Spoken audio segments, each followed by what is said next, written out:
Okay? Your life is already over. So that's why the Lord came back and said, he that seek to save his life in this world, the same shall lose it. These were Israelites. These are the people that God is used to. The ones that he is used to dealing with. Against all odds, they seen that the odds were still in their favor. Against hope, they had hope.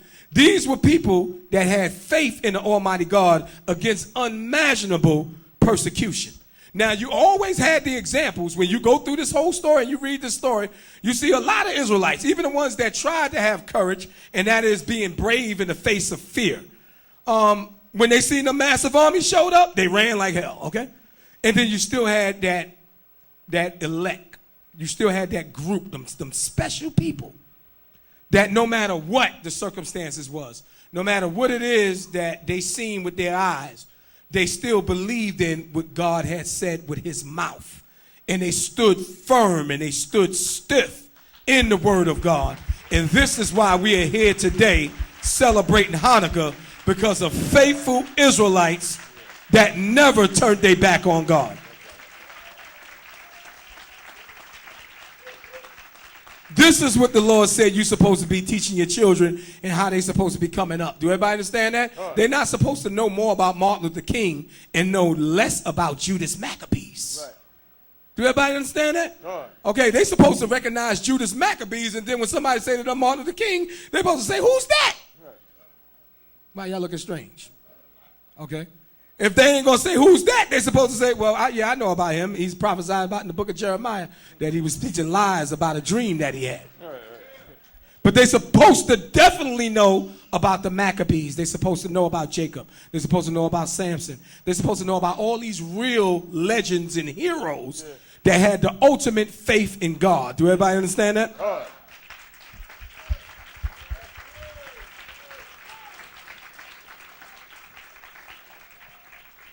Read verse 52. Read it again. Then many of the people were gathered unto them, to wit, everyone that forsook the law, and so they committed evils in the land. Yeah, many people that was gathered to the Gentiles was the ones that forsook the law. They said, you know what? I'd rather, live a slave than die a faithful man of God. So they forsook the law. Read on. And drove the Israelites into secret places. The faithful Israelites. Read on. Even wheresoever they could flee for succor. For comfort, meaning they didn't have to, they wasn't under the pressure of breaking the law of God because they were in hiding. Read on. Now the 15th day of the month Caslu, in the 145th year, they set up the abomination of desolation upon the altar. Read on. And builded idol altars throughout the cities of Judah on every side. To tell the people to come and sacrifice the Zeus and all of the Greek gods. Okay? The Greek idols. Read on. And burnt incense at the doors of their houses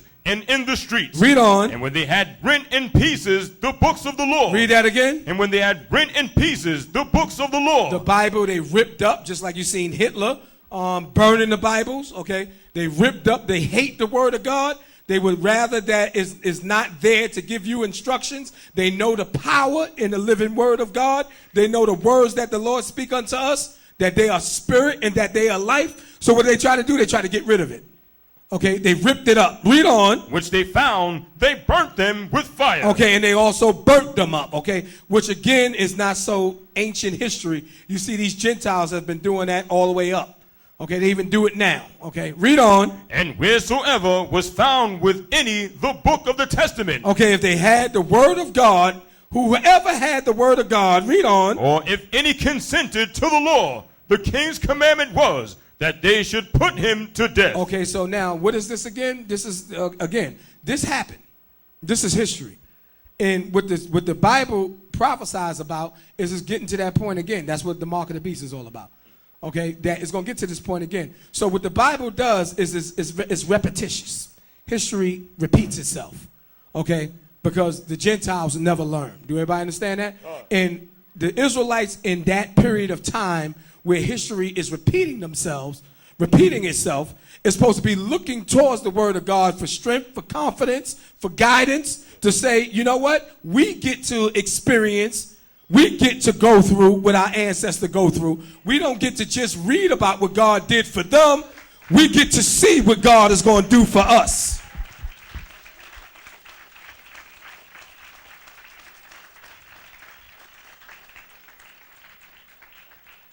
Read on. Tell them what verse you in. Verse 58. Read. Thus did they by their authority unto the Israelites every month. This is what the Gentiles did every month. This is what the Edomites did. Read on. To as many as were found in the city. Read on. Now the 25th day of the month. The 25th day of the month is the 25th day of the month. Read on. They did sacrifice upon the idol altar. And this was in the wintertime. This was December the 25th. This is why they still keep that day today. They call that Christmas. Okay, which has absolutely nothing to do with the birth of Christ, has nothing to do with Christ, but is set up by the devil as the worship of idols, okay, and they know that, okay, and this was a pagan day that they always did this on. So the 25th day of December, this is what they did. Read on. Which was upon the altar of God. Come on. At which time, according to the commandment, they put to death certain women. Read on. That had caused their children to be circumcised. So when they found women that had kept the law and circumcised their children, they killed them. Okay, what they do now is they ostracize them, okay, and still, you know, kill them through not outright just homicide, even though it is homicide, but there's a lot of diseases, there's a lot of conspiracies, cancers and different things of that nature. A lot of that stuff is engineered, okay, and given to Israelites that they see is not part of the system. They see Israelites that, you know, wants to have a lot of children. They see Israelites that want to have circumcisions of their children and want to keep the law, and their eyebrows raise if you try to definitely speak it according to the law. This is why, again, they want to give free health care. They need to keep track of you. They need to keep track. They need to keep a record on you. Are you a law-abiding, God-fearing Israelite? Because if you are, we got to get rid of you. We will eventually get rid of you. And this is what it's all about. And this is what, again, this is what's happening. This is why you see abortion rates is so high. There is so many opportunities for people to terminate a pregnancy among minorities. You know, there's marketing. Okay, marketing is a form of brainwashing that's heavily in your communities. This is all strategic. It's strategized. Okay, when they put a commercial on, one commercial that shows in one place doesn't show everywhere. Okay, some people never get to see that particular commercial. Okay, so they put the thought into your head. It's a bad thing. Okay, to have a baby. It's a bad thing to have a lot of babies. You're not ready. You're not prepared. You didn't plan. Terminate that pregnancy. Okay, go to the pharmacy. There's an over-counter pill. You can take it. You can prevent what God said that you're supposed to be allowing to happen. Do everybody understand that? Everybody got that? Oh, who is this mainly focused to? Who's the focus of all this marketing and all this negative teaching and all of this negative work? The tribes of Israel.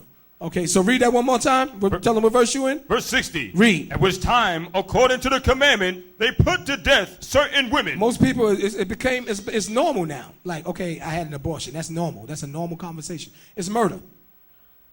Okay, it's murder of the innocents. Like you're going to read in this chapter, in chapter 1 of Maccabees. Okay, of unborn. Okay, that was not allowed to grow. Okay, because it was murdered. Okay, read on. That had caused their children to be circumcised. Read on. And they hanged the infants. What did they do? Hanged the infants. Okay, these are some heartless, ruthless, horrific, the most terrible people on the planet that will smile in your face and put a suit on and make you think that, and try to give you the impression that they actually decent and good people. Okay, these are some horrible people. Okay, they are extremely horrible. You're supposed to know who your enemies are. Okay, the Edomites is the worst ever. Okay, everybody understand that? Okay, they make you believe that the Hamites is the worst, and that's because the Hamites ain't putting no suits on. Okay, they staying ashy. Okay, you know, they coming out the woods and they throwing a spear. So you think they the worst ever? No, Esau is the worst ever. Do everybody understand that? Okay, and he is your absolute enemy. Read on. And they hanged the infants about their necks. Come on. And rifled their houses, and slew them that had circumcised them. And did what? Slew them that had circumcised them. Read on. Howbeit, many in Israel were fully resolved and confirmed in themselves not to eat any unclean thing. Okay, so even though all this persecution came on the nation of Israel, You had people that was fully persuaded in their own mind. I'm an Israelite. I'm a believer. I believe in God, and I will put myself in the hands of God and not in the hands of man. I don't care what man will do unto me. These are people that understand that type of language. Okay, Jesus Christ came and said, fear not him which can destroy the body. These are people that understand what he's talking about.